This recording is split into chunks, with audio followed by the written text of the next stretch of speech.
joining us today on Ag PhD. I'm Brian Hefty. And I'm Darren Hefty. We're going to have a fun show today because we're going to talk about some of the tough problems that are out there in agriculture. We're going to try and find solutions to as many of them as we can. One of those problems is bacterial diseases. Now, when it comes to fungal diseases, we've got fungicides to try and stop them or prevent them. But with bacterial diseases, the fix isn't quite as easy. We'll discuss that today. Well, one thing that is relatively simple is preventing herbicide carryover. We're going to talk about herbicide carryover symptoms, the herbicides we're really worried about, and what you can do about these issues on your farm. Our weed of the week can be pretty annoying, so we'll show you how to get this one under control on your farm. We've got an iron talk coming up later in the show as well, but first, here's our farm basics. These days, it can be hard to make the math work in your soybean fields. With the Liberty Link system with Liberty herbicide, it gets easier. A 2+ bushel per acre advantage over Asgrow Roundup Ready to Extend soybeans means at least $18 more an acre for you. Plus, lower system input costs and more complete weed control all adds up to at least $33 more an acre for your farm. That's smart math. Grow smart with BASF.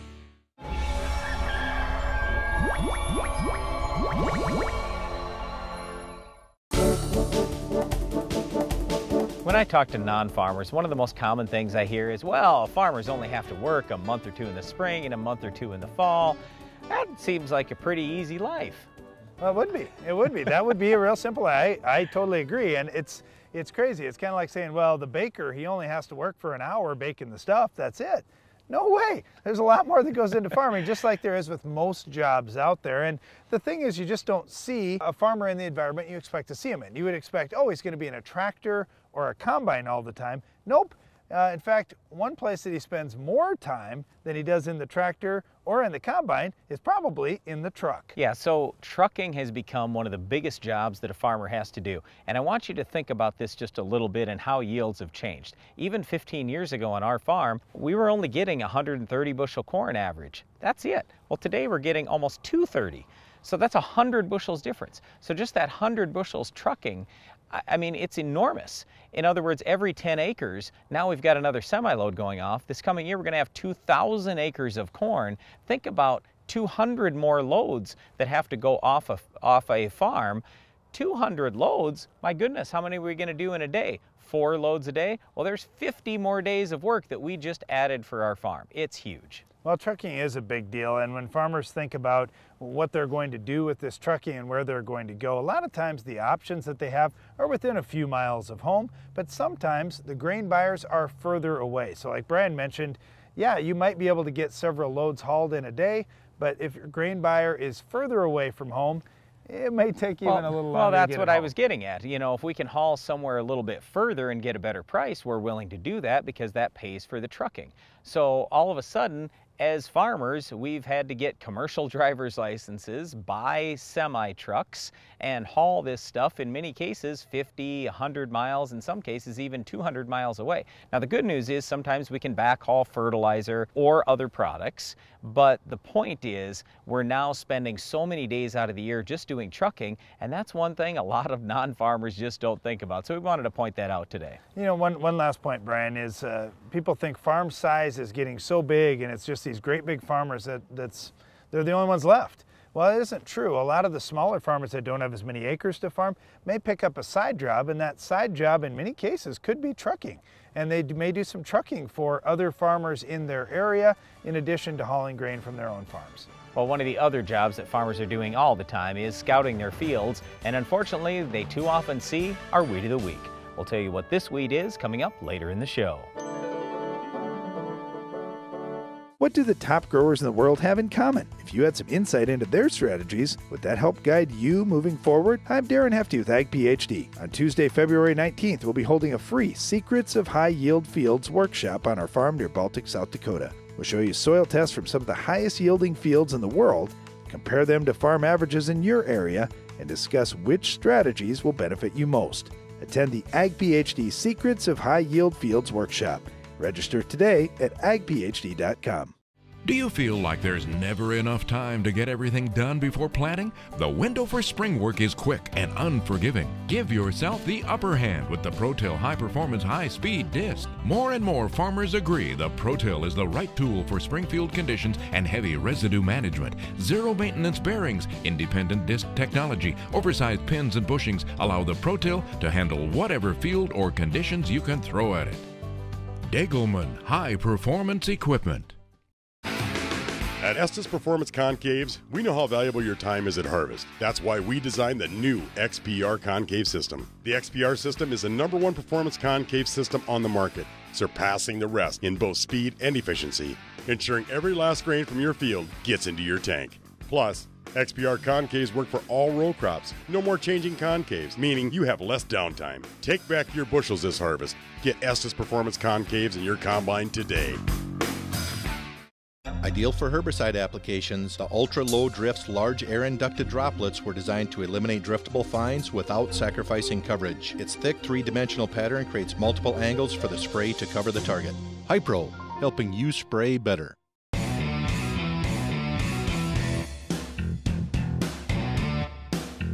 Leading the charge in strip tillage for more than a decade, the Soil Warrior brings the future to your farm today.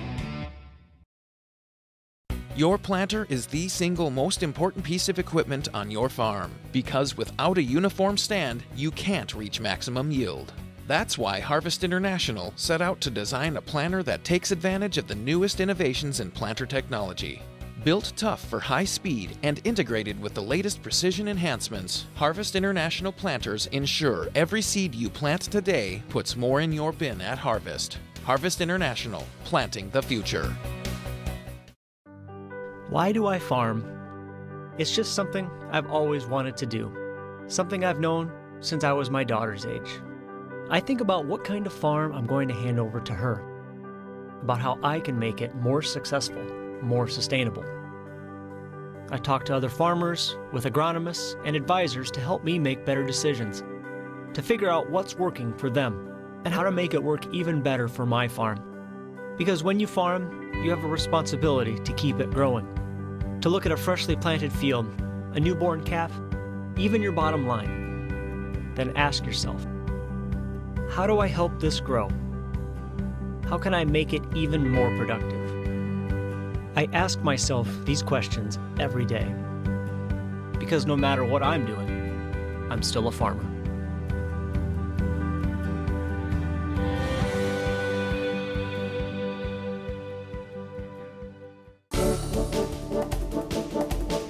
'18 was an interesting crop year, and we got called out to look at a number of different fields where farmers suspected, man, there's something wrong, it must be a herbicide. I wonder if it's dicamba. That seemed to be the first one that would come up. Is dicamba my issue? And more times than not in those fields, we saw something else being a problem. So we're going to talk about herbicide carryover on today's show. All right, here are some of the things that I want to get to. Stinger, HPPD, ALS, Tordon, Milestone, Banvel, 2,4-D. That's a pretty long list. Here's one thing that my dad told me when I was a young agronomist. He said, Brian, you know what? If you make a herbicide recommendation and it doesn't kill every single weed in the field, it's not the end of the world.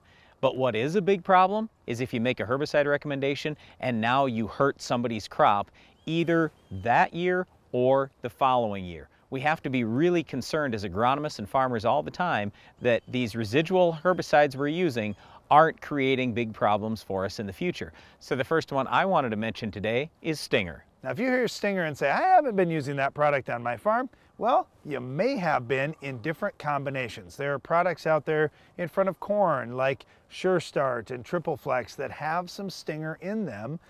Then you look at other products like Wide Match in wheat that's got some Stinger in it. There could be some carryover from a variety of different sources because Stinger is a fairly popular chemistry being used across the country. Well, let's talk about why any of these products are more likely to carry over. Cold conditions, dry conditions, excessively wet conditions. And you might say, wait a second, I thought water was good. Well, some amount of water is good because now there are going to be more weeds and the weeds are going to suck that chemical up. But if you have too much water, what happens is your soil becomes anaerobic and the bacteria that are supposed to break down that herbicide don't. Also, let's say you have your pH out of whack. Let's say you have a pH of 8.5 or maybe a pH of 5. Maybe you have excess salt. Maybe you have excess sodium. You see where I'm going with this. There are a lot of bad soil conditions you can have that are going to reduce the uptake, number one, of the herbicide, and two, they're going to reduce the bacterial activity, so you absolutely can have more carryover issues in bad soils and when you have bad weather. Stinger was certainly one of those products that got misidentified as dicamba drift into soybeans. So if you're looking at cupped up leaves, it could be dicamba that you're looking at, but it could be something else like Stinger. Well, it's that same chemical family, and so is 2,4-D. So there are several products that are in that chemical family that can cup those leaves. So we do worry about Stinger carrying over for a year or sometimes even 2. We also worry about dicamba and 2,4-D in the short term. For example, we talk about 2,4-D, what I would call carryover into beans when you use it a week or 2 or 3 weeks in advance of planting the beans. We have to be really careful about when we're using herbicides and think to ourselves, hey, can I actually get rid of 100% of this herbicide? Because if there's any left, now I put extra stress on my crop and I don't need any more stress. I don't need any more challenges on the farm. I've got enough already. With the HPPD family of chemistry, there's a lot of them being used across corn acres, for example.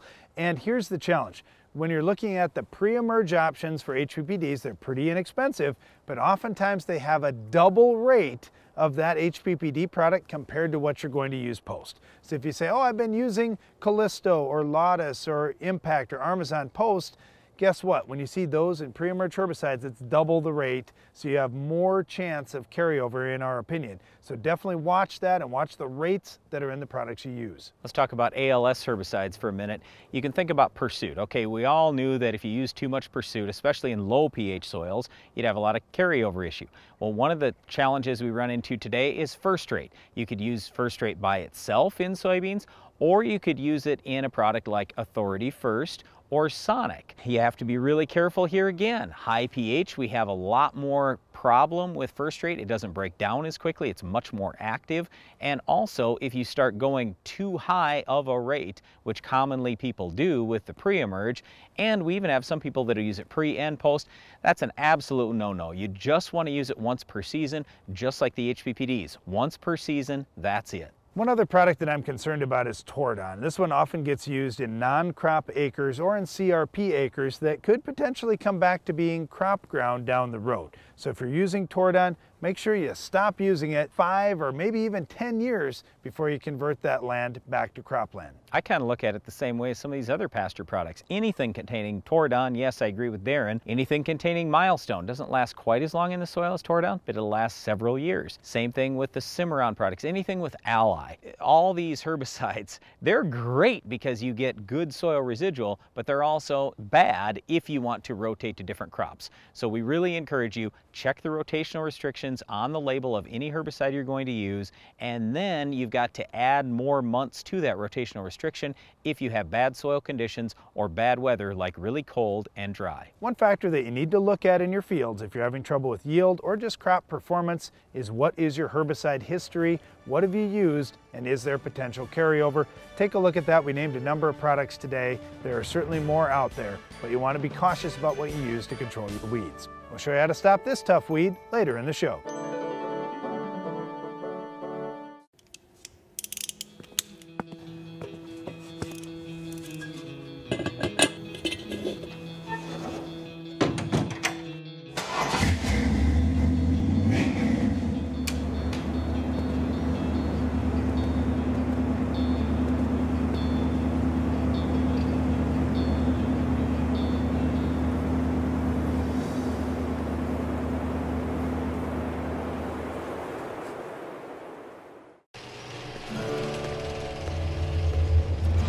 Out here, great yield starts with great weed control. That's why I choose the Roundup Ready Extend crop system, the system that makes the difference. Because only I know what it takes out here. Yield's what it's all for. But keeping my fields clean all season, that's what it's all about. This is my field.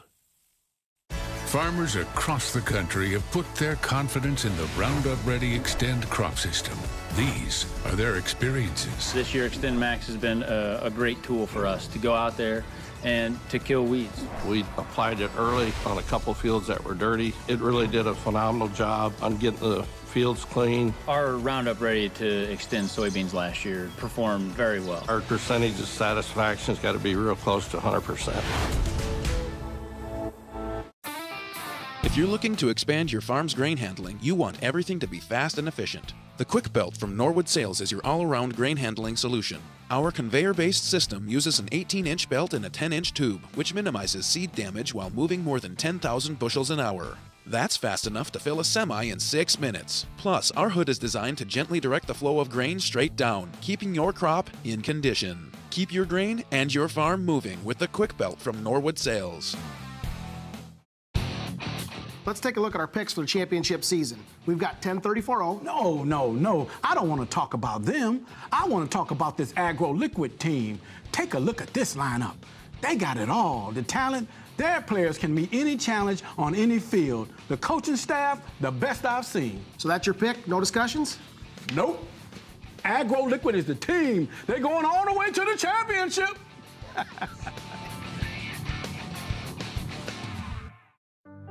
Why do I farm? It's just something I've always wanted to do. Something I've known since I was my daughter's age. I think about what kind of farm I'm going to hand over to her. About how I can make it more successful, more sustainable.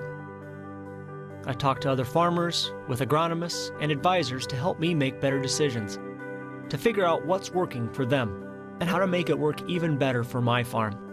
Because when you farm, you have a responsibility to keep it growing, to look at a freshly planted field, a newborn calf, even your bottom line. Then ask yourself, how do I help this grow?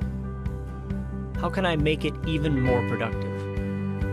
I ask myself these questions every day, because no matter what I'm doing, I'm still a farmer.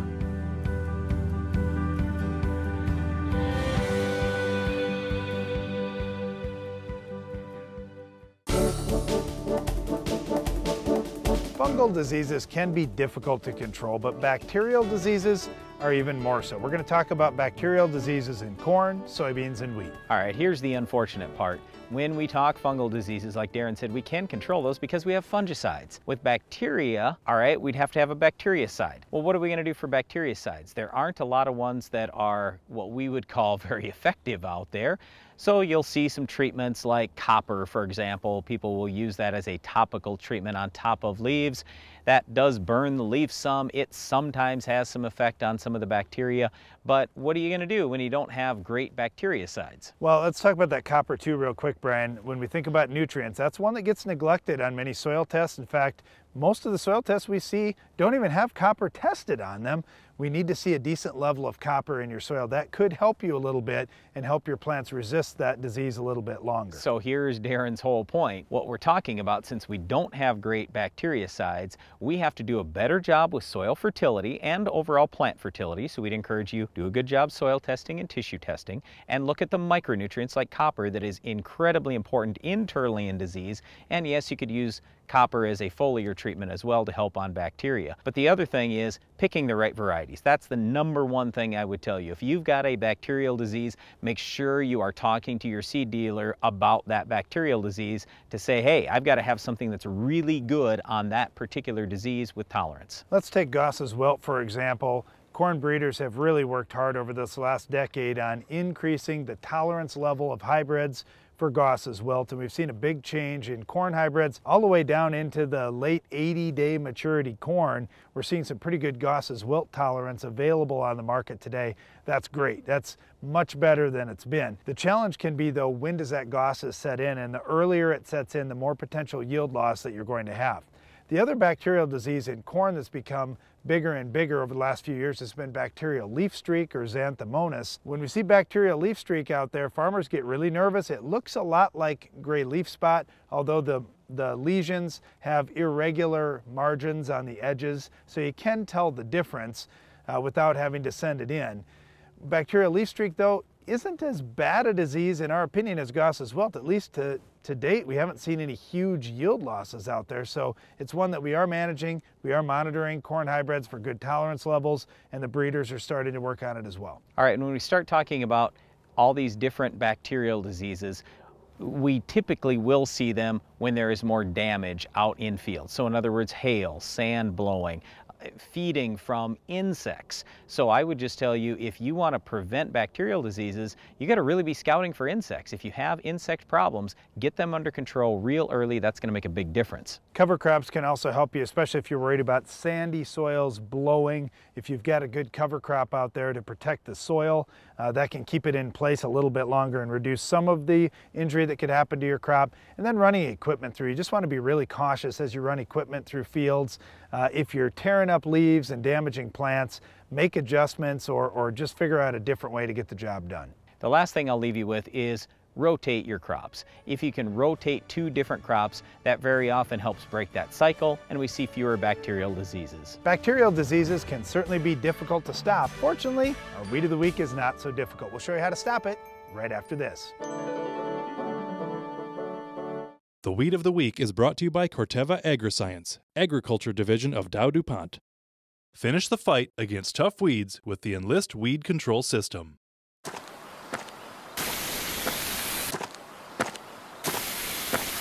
Weeds are tough, but we're tougher. With unrivaled weed control, reduced drift, and near zero volatility. So, who's tough now?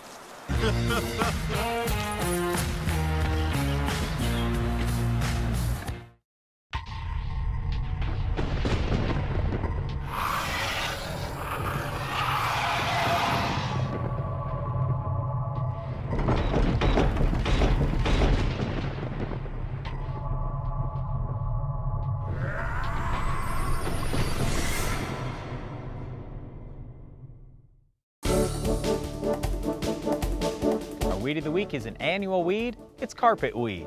Well, this is one that crop canopy generally shades out. We don't have a big issue with carpet weed, but you know what? If you've got a bare spot out in the field, if you had a problem with a poor stand, it could be a problem. Here's where I see the issue though, is why didn't you put a pre-out? If you put a pre-out, I really don't see carpet weed coming through that at least early and mid-season, even in the bare spots out in field, because the pre's are so effective. All right, let's talk about which pre's you should use. In soybeans, we're always going to recommend the 3-pre strategy we talk about all the time here. That's metribuzin, a PPO like Valor Authority, and a yellow. You know, and every one of those is effective by itself, Brian, on carpet weed. If you use just one of them, if that was the only weed you had in your field and you said, oh, I'm just using Treflan, you'll have really good control. If you said, I'm just using Valor Authority, it would work. And even metribuzin would do a pretty nice job on carpet weed. Post-emerge in soybeans, it's been nice having Roundup available, or Liberty, or Extend. Those 3 options are awesome. With the conventional products, generally Cobra and FlexStar in the mix with whatever you were spraying, whether it was Pursuit or Raptor or First Rate, did a nice job.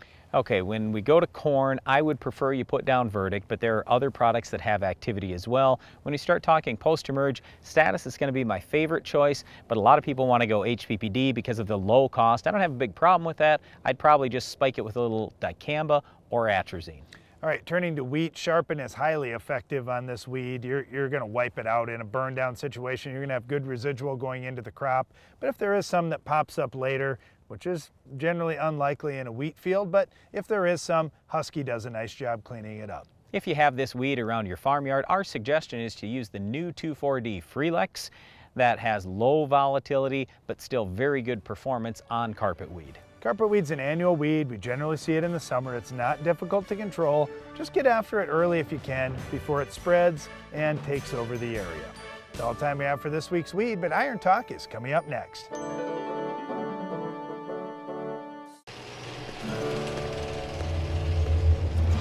Out here, great yield starts with great weed control.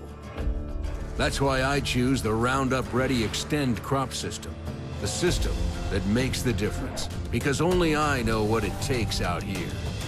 Yield's what it's all for. But keeping my fields clean all season, that's what it's all about. This is my field. Farmers across the country have put their confidence in the Roundup Ready Extend crop system. These are their experiences. This year, Extend Max has been a great tool for us to go out there and to kill weeds. We applied it early on a couple fields that were dirty. It really did a phenomenal job on getting the fields clean. Our Roundup Ready to Extend soybeans last year performed very well. Our percentage of satisfaction's got to be real close to 100%. This AgRO liquid is something special. A lot of really impressive playmakers. Take a look at Sure K. This guy is an enigma. But wrap your head around the exceptionally high plant response when compared to conventional potassium sources, the research-proven plant availability, plus flexible application options and mixing capabilities. Really stellar performance stats. Sure K is a true standout, and that's a winning goal on any field. Your planter is the single most important piece of equipment on your farm, because without a uniform stand, you can't reach maximum yield. That's why Harvest International set out to design a planter that takes advantage of the newest innovations in planter technology. Built tough for high speed and integrated with the latest precision enhancements, Harvest International planters ensure every seed you plant today puts more in your bin at harvest. Harvest International, planting the future. Invisible, invasive, underestimated. Nematodes are stealing over 10% of yields, and current protection methods aren't enough. But a breakthrough seed treatment technology controls nematodes when they attack.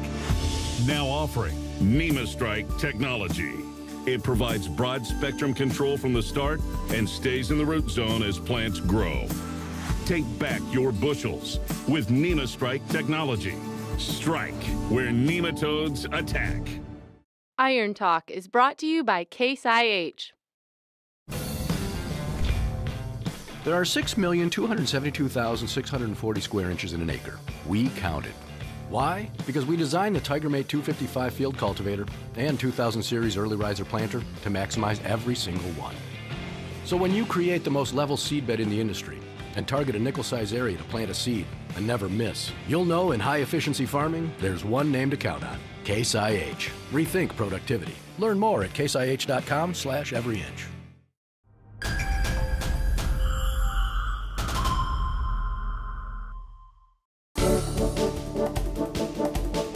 One of the biggest challenges on many farms the past few years has been knowing when penny pinching is going too far. For instance, how do you quantify the difference between changing out the replaceable parts on time or a little bit early on your planter versus letting them go a little too long? I'll give you an example in today's Iron Talk. Every year, on at least a few farms that I visit, I find furrows that are not formed in a perfect V. They may have started the season out that way, but by the end of the year, they ended up more like a W. Here's an exercise that you can try. Look at your first planted cornfield this year and compare it to your last. In our first field a few years ago, all the seed was right in the row like you laid a string and poked each seed in by hand. In our mid to late planted fields, the opening discs were too worn down, and the furrow being created had a gap in the middle that just wasn't being cleared out, so it looked more like a W. In order to dig up seed to do a population count, you'd have to dig out the trench 4 inches wide just to find the seed. The emergence suffered depending on where the seed landed in that W. Our solution was to order new parts, including heavier opening discs that would last longer. The result each year since has been a picket fence stand of even emerging corn,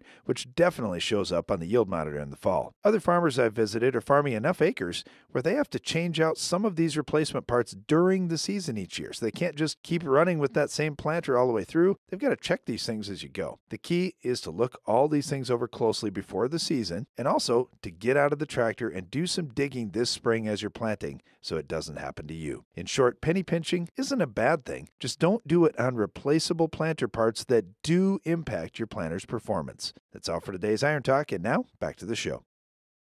That's all the time we have for today's show, but before we go, we want to invite you to tune into the AgPhD radio show, where we take your live phone calls each weekday on SiriusXM channel 147 at 2 p.m. Central. And don't miss the next AgPhD TV show. We'll have another Weed of the Week, Farm Basics, Iron Talk, and a whole lot more. I'm Darren Hefty. And I'm Brian Hefty. Thanks for watching AgPhD.